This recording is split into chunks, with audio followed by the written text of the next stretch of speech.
오늘 보실 말씀은 신명기 8장 1절에서 10절까지입니다. 지난주 저희가 같이 봤었던 말씀은 앞에 신명기 7장 12절에서 26절까지 말씀이었습니다. 올무에 걸리지 않도록 조심하라, 그 말씀을 해주셨습니다.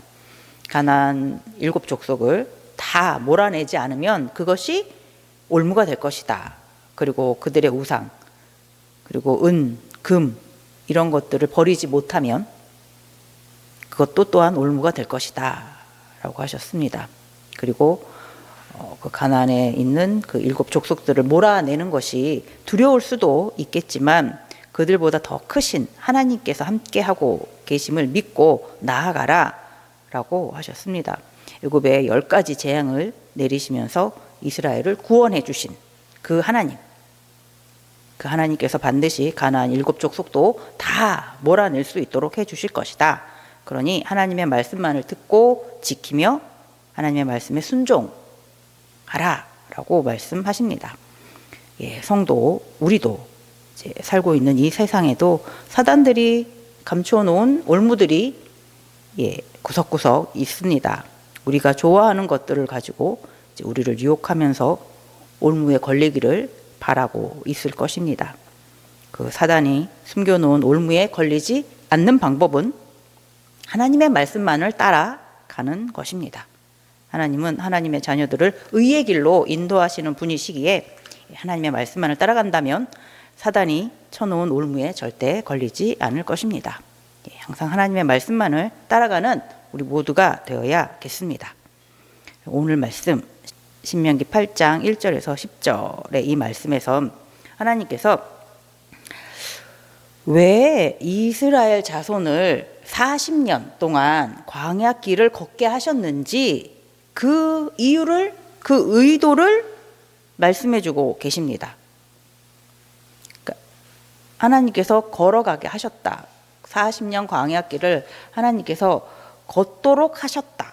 그래서 기억하라 라고 2절에 말씀하시죠. 그러니까 하나님께서 어떤 의도가 있으셨던 거예요. 40년이란 시간을 광야를 걷게 하신 이유가 있으셨던 겁니다. 8장 2절을 다시 한번 읽어보면 네 하나님 여호와께서 이 40년 동안에 네게 광야 길을 걷게 하신 것을 기억하라. 이는 너를 낮추시며 이스라엘 자손을 낮추시기 위해서 40년이라는 시간에 광야 길을 걷게 하셨다라고 말씀을 해주십니다. 낮추는 건 하나님 앞에 겸손해지도록 하는 거죠. 이스라엘 자손들이 겸손하지 못했다라는 전제가 있는 것입니다. 그럼 이스라엘 자손들은 어떻게 이 광야 길을 걷게 되었을까요? 그 시작은 이스라엘 자손이 애굽에 종으로 노예로 430년간 고통 속에 살고 있었습니다. 하나님께서 그 이스라엘 자손을 이제 구원해 주셨죠. 홍해 바다를 건너서 이제 시내산 광야까지 하나님께서 도착하게 해주셨습니다. 거기서 이제 십계명도 주셨고 나머지 또 여러 명령, 규례, 법도 이런 율법도 주셨습니다. 그리고 성막도 짓게 해주셨어요. 그리고 성막을 다 지은 다음에 이제 가나안으로 하나님께서 인도해 주셨습니다. 민수기 10장 11절 12절에 보면 둘째 해 둘째 달 스무 날에 구름이 증거의 성막에서 떠오르매 이스라엘 자손이 시내 광야에서 출발하여 자기 길을 가더니 바란 광야에 구름이 머무니라.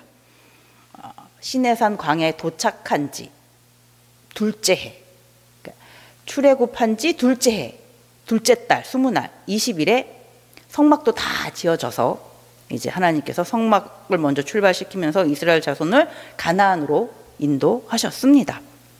그래서 먼저 이제 가데스 바네아에 도착을 했었죠. 그래서 이제 곧바로 산지길로 해서 올라가면은 이제 금방 가나안에 도착을 하는데 곧바로 들어가지는 않았습니다. 신명기 1장 21절에 보면 너희의 하나님 여호와께서 이 땅을 너희 앞에 두셨은즉 너희 조상의 하나님 여호와께서 너희에게 이르신 대로 올라가서 차지하라. 두려워하지 말라. 주저하지 말라 한즉 모세가 가데스 바네아에 도착했을 때 이제 이 산지길을 따라서 올라가면 가나안이다. 하나님께서 주시기로 약속하신 바로 그 땅이니까 이제 올라가라. 그러면 차지하게 될 것이다. 두려워하지 말고 주저하지 말고 올라가라 라고 했습니다. 그런데 이스라엘 자손들은 그때 주저했어요. 두려워했습니다. 하나님의 말씀을 다 믿지 못했어요. 자신들의 눈으로 먼저 조금 뭔가를 확인하고 싶었습니다. 그래서 12명의 정탐꾼을 먼저 보내죠. 이 12명의 정탐꾼이 40일간 그 가나안 이곳저곳을 다 탐색한 다음에 이제 보고를 합니다. 갈렙과 여호수아는 올라가자. 그 땅을 취하자. 우리가 능히 이길 수 있다. 라고 말하고 10명의 정탐꾼은 그곳에 대해서 악평을 했습니다. 그곳에 살고 있는 사람들은 너무나 큰 사람들이다. 힘이 강한 사람들이다. 그곳의 성읍들도 너무 견고하다. 우린 싸워서 이길 수 없다. 우리는 메뚜기 같은 존재다. 우린 그곳을 차지할 수 없다. 이렇게 그곳에 대해서 악평을 했습니다. 이것은 하나님의 말씀에 대해서 악평을 한 것이죠. 많은 이스라엘 자손들이 이 하나님을 악평한 이 10명의 정탐꾼의 말을 더 듣고 그들의 말에 더 동조를 했습니다. 그래서 다 하나님을 원망했습니다. 하나님께서 우리를 죽이려고 이렇게 광야로 데리고 나오셨구나. 민수기 14장 4절에 보면 이에 서로 말하되 우리가 한 지휘관을 세우고 애굽으로 돌아가자 하매. 우리 여기 있다가 진짜 다 죽는다. 모세는 우리를 데리고 가지 않을 테니까 우리가 다른 지휘관을 다시 세워서 우리 다시 애굽으로 돌아가자. 그냥 다시 옛날처럼 살자. 이렇게 말을 합니다. 이것은 우리는 더 이상 하나님의 말씀을 따르지 않겠다. 하나님께서 인도하시는 그 길을 믿을 수가 없다. 우린 다 죽을 수도 있다. 우리가 살 길은 우리가 개척해서 가자. 우리가 지휘관을 세우고 우리가 살 길을 우리가 찾아서 가자. 이제 그렇게 말을 하는 거죠. 이건 하나님에 대한 반역이죠. 하나님 필요 없다. 우리가 하겠다. 교만한 모습입니다. 하나님께서 진노하셨고 징계를 내리셨습니다. 민수기 14장 32절 33절에 보면 너희의 시체는 이 광야에서 엎드러질 것이요 너희의 자녀들은 너희 반역한 죄를 지고 너희의 시체가 광야에서 소멸되기까지 40년을 광야에서 방황하는 자가 되리라. 하나님을 반역한, 하나님 앞에 교만했던 이스라엘 그 1세대들, 갈렙과 여호수아를 제외한 20세 이상의 사람들은 모두에서 광야에서 죽게 된다라고 하나님께서 말씀하십니다. 그리고 자녀들이 그 부모의 반역의 짐, 그 교만했던 부모들의 그 짐을 지고 38년을 광야에서 이제 방황하게 될 것이다라고 말씀하셨습니다. 정말 38년 동안 그 출애굽 1세대들은 다 죽었습니다. 민수기 26장 65절에 이는 여호와께서 그들에게 대하여 말씀하시기를 그들이 반드시 광야에서 죽으리라 하셨음이라. 이러므로 여분네 아들 갈렙과 눈의 아들 여호수아 외에는 한 사람도 남지 아니하였더라. 이스라엘 자손들이 이제 모압 평지에 도착했을 때 다시 이제 이스라엘 자손들의 수를 다 센 적이 있었죠. 그때 확인해 보니까 시내 광야에서 계수했었던 20세 이상의 사람들은 갈렙과 여호수아를 제외하고선 다 광야에서 죽은 것이 확인이 되었습니다. 하나님의 인도하심을 원망하고 하나님께 반역한, 하나님께 교만했던 이스라엘 자손, 그런 이스라엘 자손을 하나님은 낮추시려고 광야길을 40년을 걷게 하셨습니다. 이 출애굽 2세대들은 그 부모 세대처럼 하나님 앞에 반역하는 자가 되지 않도록 하기 위해서, 하나님 앞에 교만하게 행하는 자가 되지 않도록 하기 위해서 하나님 앞에 낮추는 자, 겸손한 자가 되기를 바라셔서 하나님께서 이렇게 광야길을 40년을 걷게 하셨다라고 말씀해주고 계십니다. 그리고 또 읽어보면 2절 다시 읽어볼게요. 네 하나님 여호와께서 이 40년 동안에 네게 광야길을 걷게 하신 것을 기억하라. 이는 너를 낮추시며 그리고 너를 시험하사 네 마음이 어떠한지 그 명령을 지키는지 지키지 않는지 알려 하심이라. 예. 하나님께서 또 광야길 40년을 걷게 하신 이유는 이스라엘 자손들을 시험하시려고 걷게 하셨다라고 말씀하세요. 이스라엘 자손들이 하나님의 명령을 지키는지 안 지키는지 시험하시려고 40년을 광야길을 걷게 하셨다라고 얘기하십니다. 이 광야길을 이제 40년 걸어가면서 이제 출애굽한 1세대들, 이제 부모들이 광야에서 죽게 되는 것들을 이제 출애굽 2세대들은 다 봤을 것입니다. 그리고 광야를 걸었으니까 그 주변은 거의 이제 황폐한 그런 풍경들이 반복되었겠죠. 그리고 항상 그 바란 광야, 뭐 시내 광야 여기를 계속 38년을 돌고 돌았으니까 그 생활이 굉장히 지루했을 것이에요. 그리고 항상 옮겨 다녔으니까 불편한 것도 많았을 것이고, 예. 그리고 게다가 고라, 뭐 다단, 아비람이 반역을 일으킨 적도 있습니다. 그래서 250명이 불에 타 죽기도 하고 그 가족들이 죽기도 하고 또 하나님을 계속 원망해서 전염병으로 14,700명이 죽는 일도 일어났습니다. 시딤에서는 바알보오를 따르는 일이 있었어요. 미디안 여인과 모압 여인의 유혹에 넘어가서 바알보오를 섬기는 일이 있었죠. 그래서 하나님께서 전염병을 내리셔서 24,000명이 죽는 일도 있었습니다. 그러니까 이런 사건들을 다 겪으면서 이스라엘 자손들은 하나님 앞에 겸손해졌습니다. 그것이 하나님께서 이스라엘 자손을 시험하기 위한 과정이었습니다. 하나님 앞에 낮아지는, 겸손해지는 그런 시간이 되도록 하시는 시험의 과정이었습니다. 그리고 뭐 먹는 것도 넉넉하지는 못했을 거예요. 물론 하나님께서 매일 만나를 주셨고 메추라기도 주셨습니다.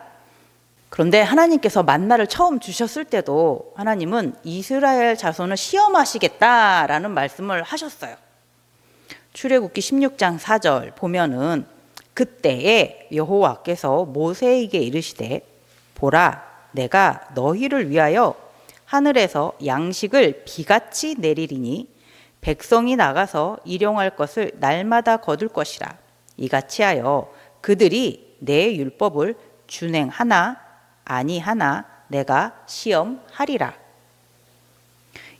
만나는 하늘에서 내려온 양식입니다. 하나님께서 내려주시지 않으면 먹을 수 없는 것이죠.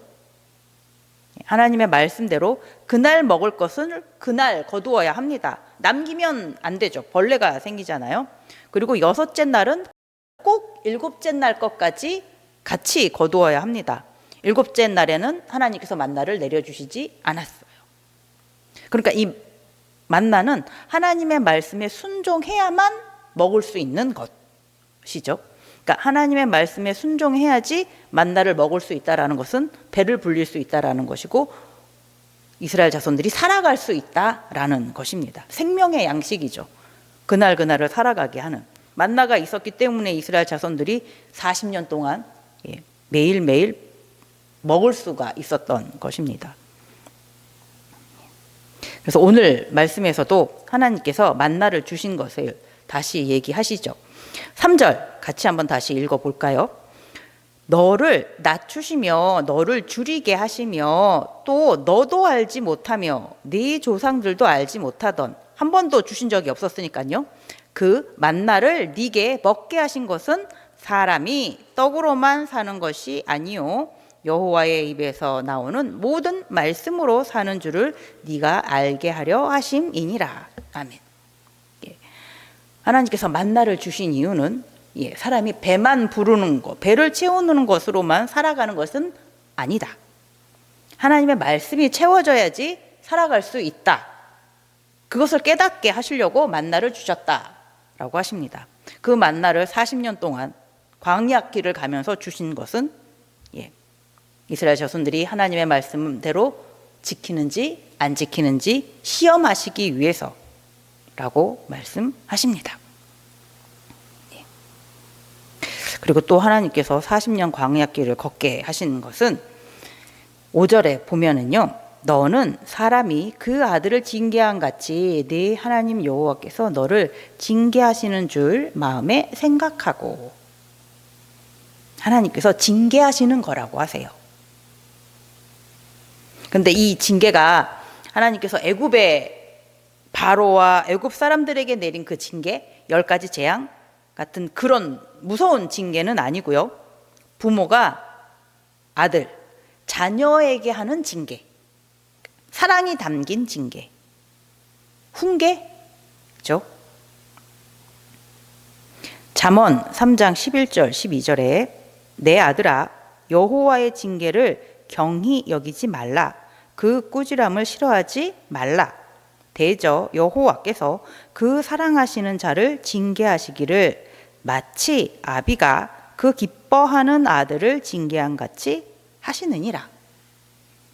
하나님께서 이스라엘 자손을 사랑하셔서 40년 광야길을 갈 때 지켜주셨습니다.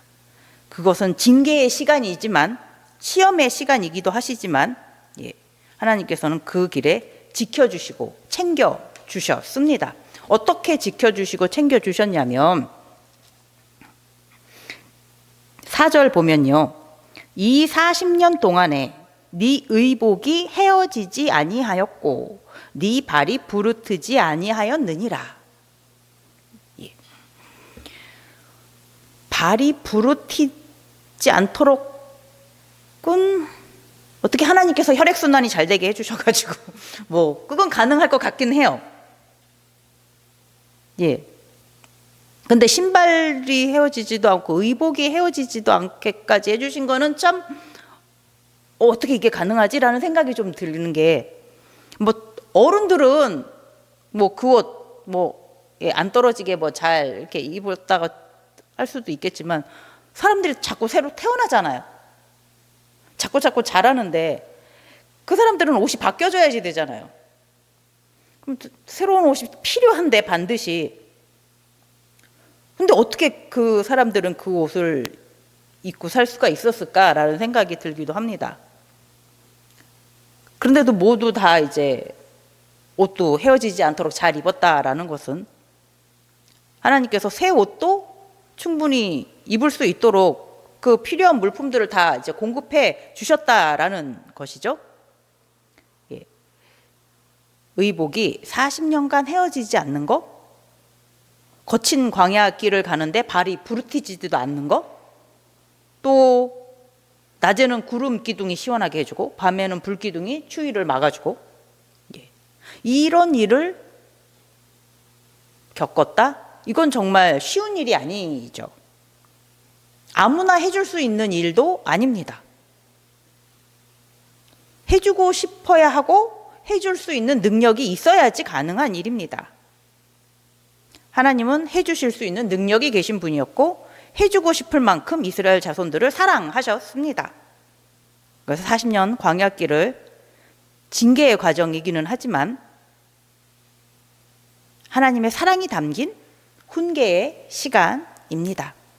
이스라엘 자손이 오직 하나님의 모든 명령을 지키면서 행하는 자가 되기를 바라시는, 하나님의 명령만을 지키며 하나님만을 경외하면서 살기를 바라시는 훈련의 시간이었습니다. 이 40년 광야 길을 다 가다 보면 그 끝은 지금 여기 이스라엘 자손 출애굽 2세대들이 모여져 있는 이 모압 평지죠. 바로 앞에 이제 요단강이 있고 거기를 건너가면 이제 하나님께서 약속하신 땅, 젖과 꿀이 흐르는 땅, 아름다운 땅 가나안입니다. 그곳이 어떤 곳이냐면 하나님께서 얘기해 주십니다. 7절부터 보면 네 하나님 여호와께서 너를 아름다운 땅에 이르게 하시나니, 그 광야의 끝에 가면 이제 아름다운 땅에 들어가게 된다라고 말씀하십니다. 그곳은 골짜기든지 산지든지 시냇물도 있고요. 분천과 샘이 흐르고, 분천이 땅 밑에서 확 솟아오르는 이런 샘을 분천이라고 합니다. 물은 사람이 살아가는 데 있어서 가장 필요한 거죠. 식수가 될 수도 있고 농사를 짓는 데도 당연히 필요한 것이고요. 물은 정말 필요한 것이죠. 근데 그 물이 아주 많이 있다고 합니다. 그리고 밀도 있고 보리도 있고 포도도 있고 무화과도 있고 석류도 있고 감람나무도 있고 꿀도 많아요. 땅이 아주 비옥한 땅이죠. 먹을 것이 아주 풍성하게 자라는 그런 땅입니다. 그리고 그 땅에는 철도 많고 동도 많아요. 이런 거가 있으면 아무래도 농기구도 많이 튼튼하게 만들 수도 있고 무기도 견고하게 잘 만들 수도 있을 것이고 생활에 필요한 생필품들도 튼튼하게 잘 만들 수도 있을 것입니다. 이렇게 그 광야의 끝에 들어가게 되면, 그 가나안 땅에 들어가게 되면 이스라엘 자손에게는 모자람도 없고 아무 부족함도 없는 땅, 그런 땅을 만나게 될 것이다. 그 아름다운 땅을 얻게 될 것이다 라고 합니다. 그리고 10절, 네가 먹어서 배부르고 네 하나님 여호와께서 옥토를 네게 주셨으므로 말미암아 그를 찬송하리라. 이렇게 우리를 배부르게 먹여주시고 이렇게 평안하게 지낼 수 있는 땅을 우리에게 주신 하나님을 감사하게 될 것이다. 광야 40년 동안에서는 누려볼 수 없는 것들이죠.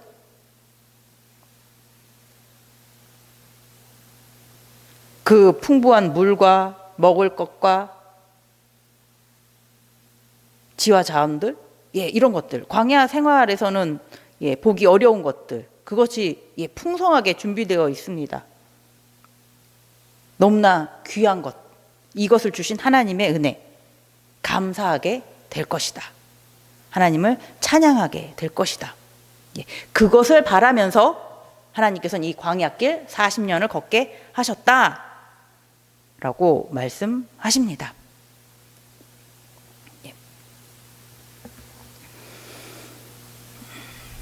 하나님의 자녀된 저희도 하나님께서 세상에서 그 죄악 속에서 저희를 인도해 주셨습니다. 구원해 주셨습니다. 그리고 어쩌면 저희도 지금 이 걸어가는 모든 하루하루의 시간이 광야 같은 길을 가고 있는 것이죠. 그렇다면 하나님께서도 우리가 이 광야길을 가는 동안에 깨닫기를 바라시는 것들이 있으실 것입니다. 이스라엘 자손들에게 바라셨던 것, 낮아지기를, 겸손해지기를 바라셨던 것처럼 하나님께서는 우리도 하나님 앞에 낮아지고 겸손해지기를 바라실 것입니다. 어떠셨나요? 오늘 하루 하나님 앞에 겸손하셨나요? 하나님의 뜻을 잘 따르시는 하루셨나요? 하지만 하나님의 뜻보다는 내가 생각했던 것, 내가 원하는 것을 더 따르는 하루셨나요? 하나님의 말씀만이 우리를 살아갈 수 있게 하는 힘이다 라는 것을 의지하면서 사시는 하루가 되셨나요? 요한복음 6장 48절에서 51절 같이 한번 보겠습니다. 내가 곧 생명의 떡이니라. 너희 조상들은 광야에서 만나를 먹었어도 죽었거니와 이는 하늘에서 내려오는 떡이니 사람으로 하여금 먹고 죽지 아니하게 하는 것이니라.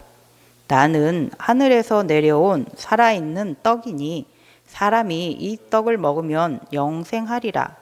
내가 줄 떡은 곧 세상의 생명을 위한 내 살이니라 하시니라. 아멘. 만나는 이제 더 이상 내려오지 않습니다. 이제 이스라엘 자손들이 가나안에 들어가고 그 땅에서 이제 소출이 나올 때 만나는 하나님께서 그치셨어요. 하늘에서 내려왔던 거지만 만나는 영원한 양식은 아닙니다. 하지만 하늘에서 내려온 생명의 떡, 살아있는 떡이 있습니다. 그 살아있는 떡을 먹는 자는 살게 됩니다. 그 살아있는 떡은 영원히 살아있는 떡이기에 그 떡을 먹은 자도 영원히 살게 됩니다. 바로 말씀이 육신되어서 오신 예수님이시죠. 우리 죄값을 대신하여 십자가에 죽으시고 3일 만에 부활하신 하나님의 아들이신 예수님을 그리스도로 영접하는 자, 그 사람은 하나님의 자녀로 거듭나게 됩니다. 천국 백성으로 살 수 있습니다. 영생하는 사람이 됩니다. 예수님을 그리스도로 믿는 자는 하나님의 말씀을 믿는 자입니다. 예수님 안에 사는 자는 하나님의 말씀 안에 사는 자, 하나님만을 경외하면서 사는 자입니다. 그런 사람이 가는 그 길의 끝에는 모자라는 것이 없고 부족한 것이 없는 아름다운 땅이 기다리고 있습니다. 지금 우리 성도 광야 같은 길을 가고 있습니다. 고난도 있고요. 어쩔 때는 하나님께서 징계를 내리시는 건가? 라고 여겨질 정도로 어려운 길을 가게 될 수도 있습니다만 하나님께서 우리와 함께 계십니다. 우리를 사랑하시는 하나님께서 함께 하고 계십니다. 지켜주고 계십니다. 그래서 하나님께서 지금 우리가 이 광야길을 걸어가게 하신 것이죠. 깨닫기를 바라시면서.